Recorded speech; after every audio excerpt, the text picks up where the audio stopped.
everyone, this is Katie with Sage Creek Creations. Today I'm going to show you how I do the optional edging on the side of my sea turtles, and I call it the side slip stitch. This is the normal edging on the turtle right here where those join. You can leave it like that, it's fine. I like to sometimes add a flat rim around the edge just to hide that. Depending on the yarn you're using, it might look more severe than others. It doesn't look too bad here. I'm going to use a contrasting yarn to show you where you're supposed to go to do the slip stitch. So let's get started.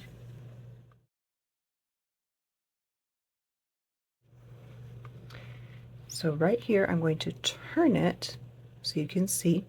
Here is our next stitch. You can see the little V right there.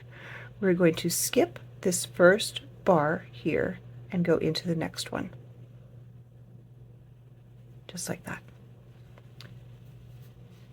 Yarn over and pull through for the slip stitch. Done. Then you go straight into the next one. There's the next bar, skip it, go into the second one. So you're always going into the second bar of the following stitch. Skip one, there's the second one,